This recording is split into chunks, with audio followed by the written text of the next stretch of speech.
नमस्कार. मी प्राध्यापक मंगेश बनकर. आपणा सर्वांचे Rajgad Jnanpith technical campus, Shri Chhatrapati Sambhajiraje polytechnic आयोजित संवाद यंत्राशी या कार्यक्रमामध्ये आपणा सर्वांचं स्वागत करतो.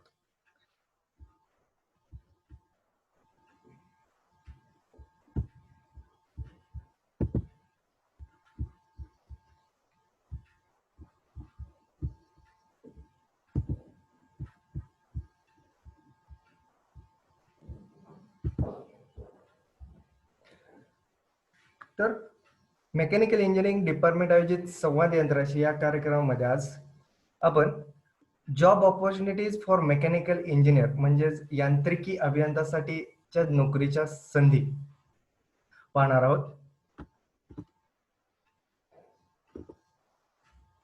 बेस्ट जॉब म्हणजे काय? प्रत्येक जण आपापल्या परीने बेस्ट जॉबची व्याख्या करत असतो. सहसा ती पैसा म्हणजेच निवडलेल्या जॉबमधून आपल्याला किती पैसा सॅलरी भेटेल. नेक्स्ट करिअर म्हणजे आपले करिअर कसे घडेल आणि आपली वृद्धी कशी होईल याचा विचार करून आपण बेस्ट जॉबची व्याख्या तयार करतो. नंतर कामाचा प्रकार, आपल्या कामाचा प्रकार आपण ज्या क्षेत्रात काम करायचे म्हणजे तो माझा बेस्ट जॉब असेल. नंतर कंपनी, मला या कंपनीमध्ये जॉब करायचा आहे म्हणजे तो माझा बेस्ट जॉब होईल. तर प्रत्येक मेकॅनिकल इंजिनियर आपला बेस्ट जॉब वेगवेगळ्या अशा उद्योगांमधून शोधू शकतो. यामध्ये एरोस्पेस उद्योग म्हणजेच विमानांचे डिझाईन, उत्पादन, संचालन आणि त्याची देखभाल आपण करू शकता. ऑटोमोटिव्ह उद्योग, मोटार वाहनांची रचना, उत्पादन, वितरण आणि बाजारपेठ हे येऊ शकते. रासायनिक उद्योग, तेल कंपन्या येऊ शकतात. त्यानंतर संरक्षण उद्योग, सशस्त्र सेना आणि राष्ट्रीय सुरक्षेसाठी उपकरणे आणि सेवा यामध्ये आपल्याला प्रदान करता येईल. सागरी उद्योग, सागरी वाहनांचा विकास आणि त्यांना ऑपरेट करण्यात मदत करता येऊ शकते. असे भरपूर म्हणजेच साहित्य, धातू, रेल्वे, वीज आणि टेलिकॉम अशा क्षेत्रातही एक मेकॅनिकल इंजिनियर आपले पाय रोवू शकतो. जर पैसा आणि कंपनी हे पॅरामीटर्स जर आपण गृहीत धरून चाललो तर सध्याच्या काळामध्ये विद्युत, तेल आणि वायू म्हणजेच ऑइल अँड गॅस या क्षेत्रामधील जॉब मेकॅनिकल इंजिनिअरसाठी सर्वोत्तम आहे. यानंतर जॉबमध्ये आपण दोन प्रकारांमध्ये त्याचे वर्गीकरण करू शकतो किंवा क्लासिफिकेशन करू शकतो. व्हाईट कॉलर जॉब आणि blue collar job. White collar पदावर विशेषतः काही प्रमाणात उच्च शिक्षणाची आवश्यकता असते. या कामामध्ये कमीत कमी डिप्लोमा किंवा बॅचलर डिग्रीची आवश्यकता असते. तर ब्लू कॉलर जॉब पदासाठी काही बेसिक शिक्षणासह काही प्रमाणपत्रे किंवा तांत्रिक कौशल्यासाठी आपण सर्टिफिकेट कोर्सेस सुद्धा करू शकतो. व्हाईट कॉलर जॉब मध्ये आपला पगार हा 40 तासांच्या वर्कवीक वरती अवलंबून असतो. तर तोच ब्लू कॉलर जॉब मध्ये प्रति तास केलेल्या कामाच्या आधारावरती अवलंबून असतो. व्हाईट कॉलर जॉब मधील नोकऱ्या मध्ये व्यवस्थापकीय पातळीवरील नोकऱ्या येतात,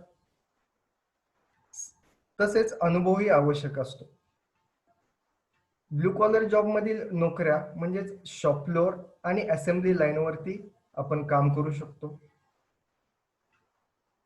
आपल्या अनुभवावरतीही आपण मॅनेजर लेवल पर्यंत ब्लू कॉलर जॉब करू शकतो. नंतर आहे स्टॅटिस्टिक्स ऑफ मेकॅनिकल इंजिनियर, यांत्रिकी अभियंत्याचे सांख्यिकी. प्रत्येक वर्षी जवळजवळ 1.5 मिलियन इंजिनियर्स म्हणजेच 15 लाख इंजिनियर्स आपले शिक्षण पूर्ण करून बाहेर पडतात. त्यामधील जवळजवळ 17% इंजिनियर्स हे मेकॅनिकल इंजिनियर्स असतात. आणि इंजिनिअरिंग झाले की प्रत्येक इंजिनियर समोर एकच प्रश्न असतो, व्हॉट नेक्स्ट, नंतर काय.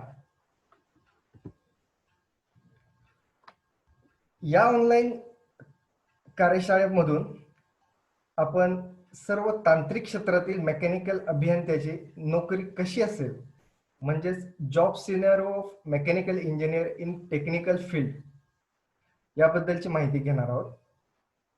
यामध्ये फ्रेशर्स म्हणजे आपण मेकॅनिकल इंजिनिअरिंग कोर्स कंप्लीट करून एखाद्या क्षेत्रामध्ये पाऊल टाकतो, तर ती क्षेत्र किंवा नोकरी, त्या नोकरीचे प्रकार कोणते असतील.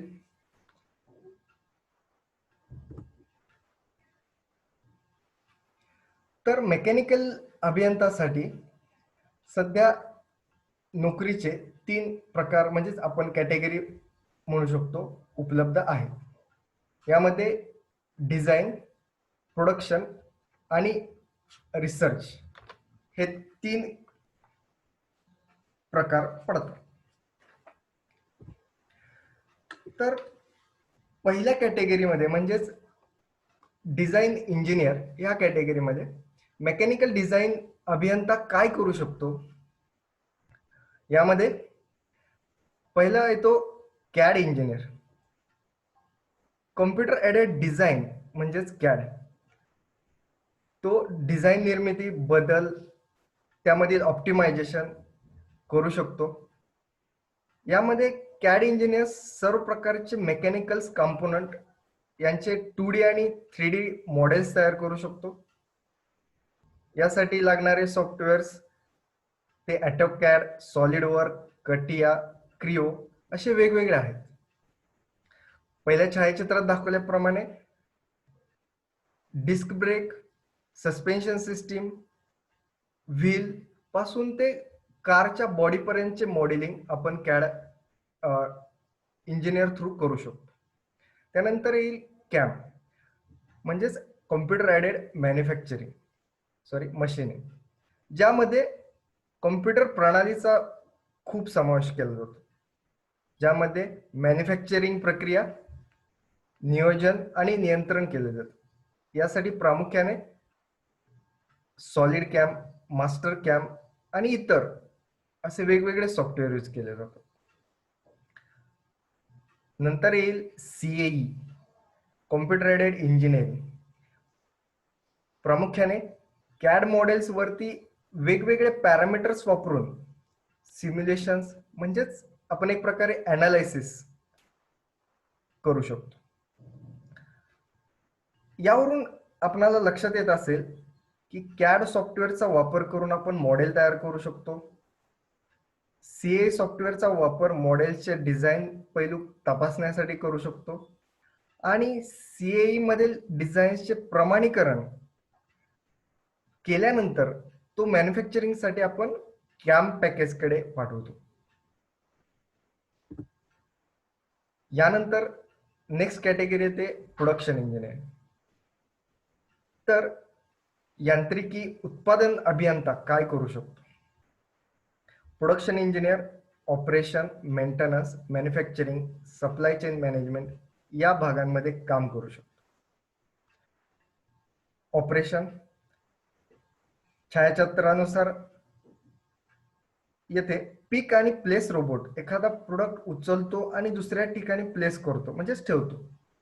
याचे नियोजन हा ऑपरेशन इंजिनियर म्हणजे प्रोडक्शन इंजिनियर करू शकतो. नंतर मेंटेनन्स, एखाद्या ठिकाणी मशीनचा बिघाड झाला तर मेंटेनन्स इंजिनियर तो इतर वर्कर्सच्या मदतीने तो व्यवस्थित करून घेतो. नंतरचा भाग येतो मॅन्युफॅक्चरिंग. सध्या ऑटोमेशन म्हणजे आधुनिकरणामुळे मॅन्युफॅक्चरिंग क्षेत्रात उत्पादनाचे नियोजन आणि वेळापत्रक खूप महत्वाचे. चित्रात व्हिडिओत दाखवल्याप्रमाणे इथे कार बॉडी असेंब्ली लाईन वरती मॅन्युफॅक्चरिंग चालू आहे. वेगवेगळे रोबोट्स हे इथे वेगवेगळे ऑपरेशन्स करून मॅन्युफॅक्चरिंग करतात. त्यानंतर येतो supply chain management. Market need म्हणजेच मार्केटमधील गरजेनुसार उत्पादन आणि त्याचा पुरवठा पाहण्याचे काम सप्लाय चेन मॅनेजमेंट इंजिनियर म्हणजे अर्थात प्रोडक्शन इंजिनियर करतो. What does mechanical researcher do? यांत्रिकी संशोधक काय करू शकतो? या तिसऱ्या कॅटेगरीमध्ये ऍडव्हान्स्ड अनालिसिस, जसे डिझाईन इंजिनिअरिंग मध्ये अनालिसिस हा पार्ट येतो, तसेच रिसर्चर हा ऍडव्हान्स अनालिसिस करू शकतो. पहिल्या छायाचित्रात दाखवल्याप्रमाणे हेलिकॉप्टर ब्लेड्स वरती कॉम्प्युटर CFD म्हणजेच कॉम्प्युटेशनल फ्लुइड डायनॅमिक्स द्वारे त्याचे तापमान, दाब व इतर पॅरामीटर्स अप्लाय करून आपला प्रोडक्ट हा कसा सस्टेनेबल राहील, तसेच वेगवेगळ्या टेक्नॉलॉजी की ज्या रोबोटिक्स असतील त्या रोबोटिक्स टेक्नॉलॉजी थ्रू किंवा इतर अनेक संशोधन करून आपण पुढे जाऊ शकतो. त्यानंतर types of jobs in present for mechanical engineers. यांत्रिकी अभियंतासाठी सध्या नोकरीचे प्रकार कोणते? त्यामध्ये आपण प्रायव्हेट सेक्टर निवडू शकता, पब्लिक सेक्टर निवडू शकता आणि गव्हर्नमेंट सेक्टर निवडू शकता.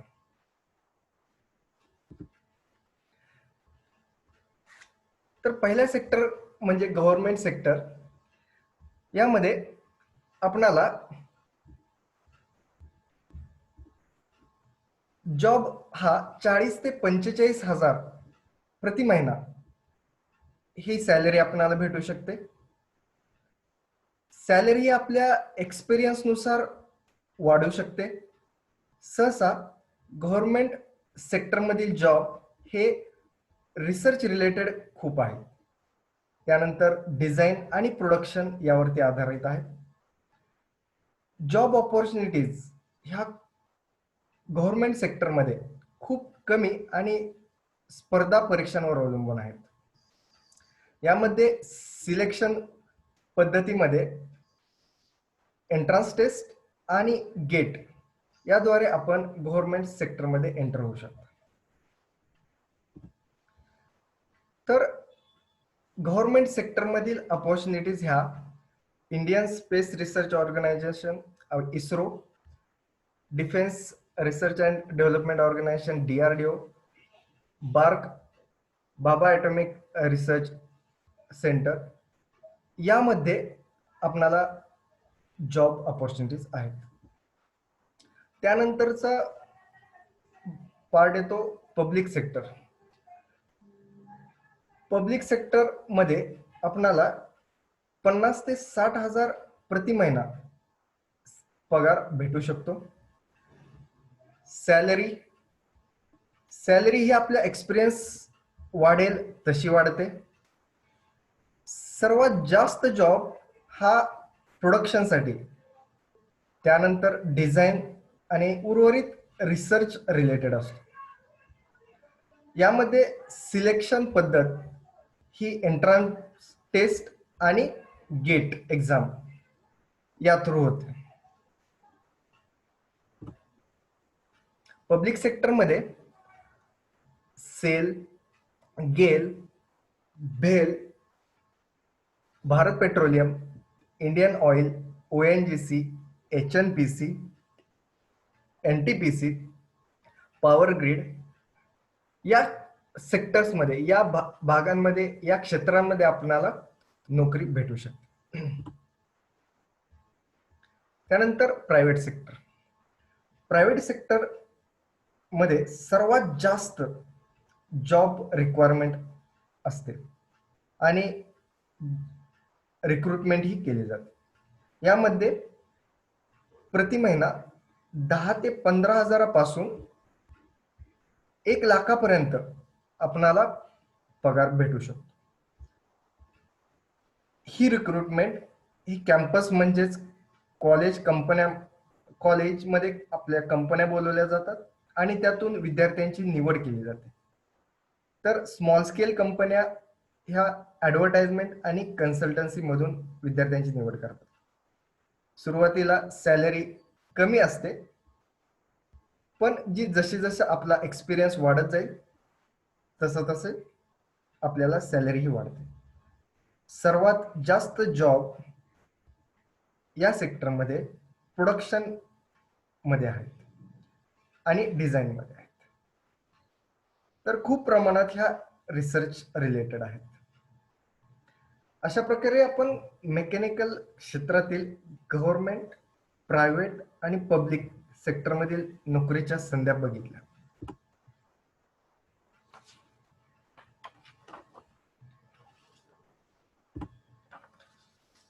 नेक्स्ट पॉइंट येतो अनएम्प्लॉयमेंट म्हणजेच बेरोजगारी. तर what is wrong with India's engineers, तर भारतातील इंजिनियर्सचे काय चुकते हे point.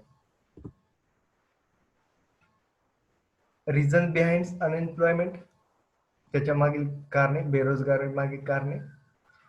As many as 97% of graduating engineers wants job in engineering or core engineering. However, only 3% have suitable skills to be employed in software or product market, and only 7% can handle core engineering tasks.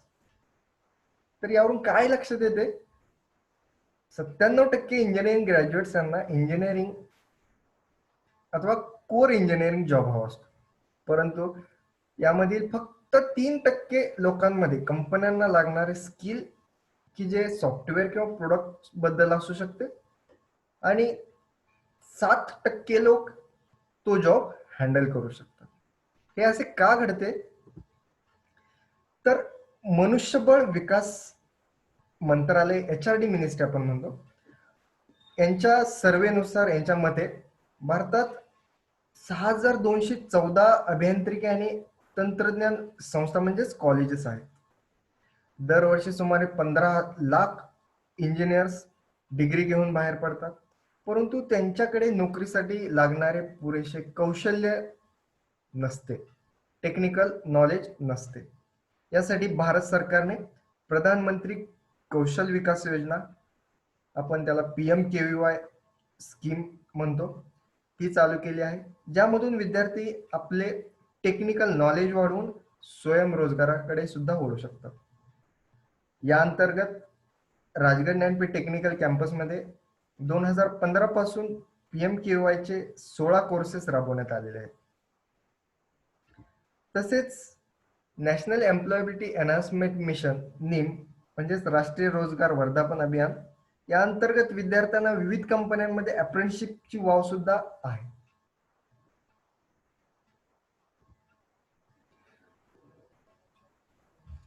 आपले technical knowledge कौशल्य वाढवण्यासाठी आपण वेगवेगळ्या technical इव्हेंट्समध्ये participate म्हणजे भाग घेतला पाहिजे, सहभाग घेतला पाहिजे. या छायाचित्रामध्ये राजगड ज्ञानपीठ टेक्निकल कॅम्पस मध्ये आयोजित केलेल्या टेकफेस्ट या टेक्निकल इव्हेंट मधील हा फोटो आहे. यामध्ये मेकॅनिकल इंजिनियर्सची मुलं roborace, lathe war, contraption, project competition, paper presentation अशा वेगवेगळ्या टेक्निकल इव्हेंट्स मध्ये भाग घेतात.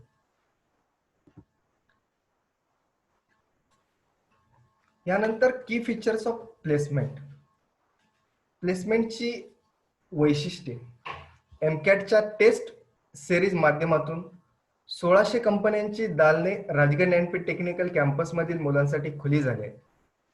कॉलेज प्लेसमेंटसाठी पुणे, मुंबई, सातारा भागातील कंपन्यांबरोबर MOU म्हणजेच मेमोरंडम ऑफ अंडरस्टँडिंग टायअप केल्यामुळे मुले इंडस्ट्रियल ट्रेनिंग घेत आहेत आणि कंपन्यांमध्ये प्लेस सुद्धा होत आहेत. तसेच वेगवेगळ्या कंपन्यांमधील व्हिजिट आणि गेस्ट लेक्चर्स येथे अरेंज केले जातात. सर्वात शेवटी मी प्राध्यापक मंगेश बनकर आपणा सर्वांचे या 5 दिवस चाललेल्या कार्यशाळेमध्ये सहभागी झाल्याबद्दल राजगड ज्ञानपीठ टेक्निकल कॅम्पस तर्फे आपणा सर्वांचे आभार व्यक्त करतो आणि आपल्याला पुढील शैक्षणिक वाटचालीसाठी शुभेच्छा देतो. थँक्यू.